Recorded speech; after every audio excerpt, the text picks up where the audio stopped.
What's up, you guys? Welcome back to another video. Here we are doing another tech review, and once again, welcome back. This is Keith and this is Keith's Daily, and this time gusto ko lang ipakita sa inyo and yun nga, i-share sa inyo itong dalawang speakers natin na dumating galing kay KONZERT Philippines. So first of all, thank you KONZERT Philippines for sending us these two speakers. And medyo mabigat, medyo malaki.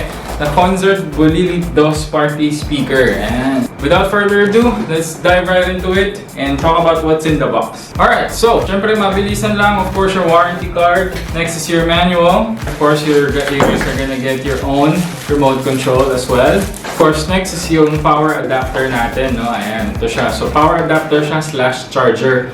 Another alternative power source for this speaker is, of course, yung built-in rechargeable battery niya sa loob. So, and finally, itong KONZERT remote, no? So, maganda siya, no? Napaka-platinum nung feel.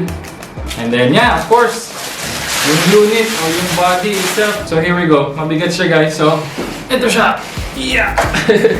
Bigat siya! Ayan! Ayan. So, I wanna say about 2.5 to 3 feet yung size niya pala. Ito na siya, yung buong speaker niya.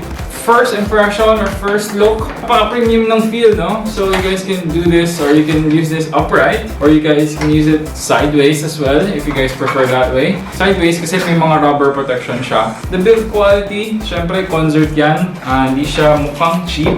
Yeah, let's dive right into the specs in the future because I'm sure you guys, yun yung hinihintay nyo. Just a few functions that I'd like to share with you, no? Syempre, Bluetooth capability, Bluetooth connectivity, and it's using an A2DP Bluetooth profile, which means it supports the latest OS versions. So, pretty much, you guys will get the same audio quality as, you know, how it should sound originally or in a local file using the Bluetooth connection. Next function is of course yung USB and micro SD card readers niya. Ito yung USB. Yan, meron din siyang aux or line in. So essentially everything na pwede nyong ikabit using the aux in port here would be available as well. If you guys have a cable like a 3.5mm jack, then just plug it in here. Then obviously, yun na, sasabay na si Bulilit DOS. This can also be used as a portable Bluetooth speaker, which means it has a rechargeable battery inside, and this has 5500 or 5500 milliamperes of battery.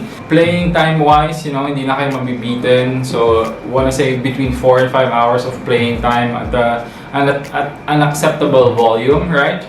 I think this will potentially be your companion for outdoor events. And yeah, last but not the least, meron din siyang FM radio. So if you guys are someone who are very interested in listening to FM, then yun, pwede rin siya dito. Alright, let's talk about the specs, no? I wanna start off with the woofer size or the speaker size. So it is 2x6 or 2x6 inches in diameter siya. Output niya, 5,000 watts maximum, but I believe that's still PMPO. So convert na lang natin siya sa RMS, unfortunately and sadly. And pasensya na kayo, hindi ako marunong mag-compute ng RMS. 5,000 watts PMPO, I think it's still a relatively nice number to look at in terms of its output. So kumbaga malakas kung sa malakas pa din siya, guys, no? Connections, right? Specifics, I did mention that there's a rubber lid here on top. A few things that worth considering or worth looking at here would be these two ports here.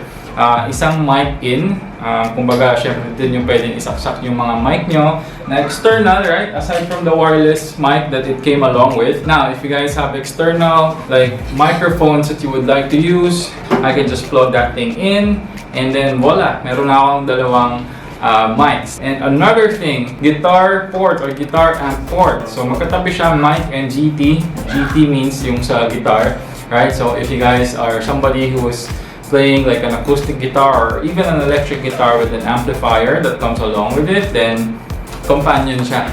Pwede siya maging companion ni Bulilit DOS. And I did mention there is an aux in, so any 3.5mm jack that you would like to use this speaker for, then obviously and essentially gagana siya right away.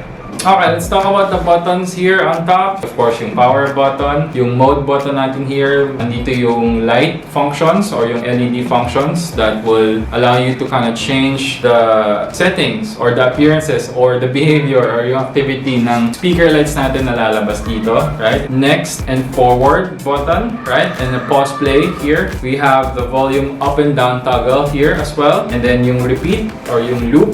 And of course, your menu button here. Then sa likod, meron tayong audio output ports here. And of course, yung DC input natin. Alright, so without further ado, I'm sure you guys are waiting for this. It's time to try the Bulilit DOS. So, press and hold the power button. Sana may power. Bluetooth mode. Hey! So, ayan, success. Ito nga pala yung itsura ng ilaw, no? So, as you guys can see, di ba? Medyo premium yung pagkakailaw niya eh. Kasi hindi ko alam kung nakikita niyo yung mga typical and mga generic na ilaw na nakikita natin sa mga ordinary speakers, no? Yeah, I mean, good quality yung pagkaka-LED niya. So, anyway, let's go ahead and try to connect to our Bluetooth, right? Using my phone first. And yeah. Bluetooth connected. There you go. I am connected. Alright, let's try to play some music. Alright, before we continue, so I am connected to my cell phone. I'm at about 90% volume. Ang volume natin ay nasa, lagyan natin sa 25. Okay? Ang maximum niya guys ay hanggang 32. Pero again, let's try to do 25 first. Hold me close till I get up. Time is barely on our side. I don't wanna waste what's left. Race and on we'll go.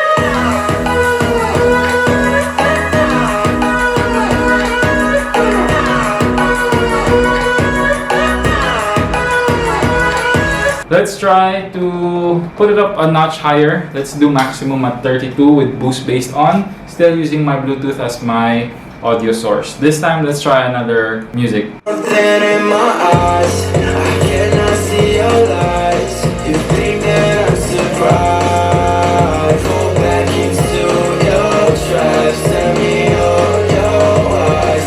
Alright, so there you have it, no? That's our second audio sample or audio test. It would still be on acceptable range and I think it sounds really great, no? Especially on the vocals, right? It's very crisp, clear. Sobrang walang break or walang basag, kumbaga yung treble niya. The bass itself, I think can do a little bit better. Pero I think mas gusto ko na yun kesa dun sa mga sabog na naririnig natin na bass, no? From other speakers. So, I think quality pa rin siya. Maganda, malakas, medyo nakakabingi. Again, I'm in an enclosed room. But let's try one more, no? Just for the benefit of those who are actually looking to see how good the bass is of this speaker. This time I'm gonna connect to my computer's Bluetooth. Right now, this is set to 30, right? Boost based on, and let's try.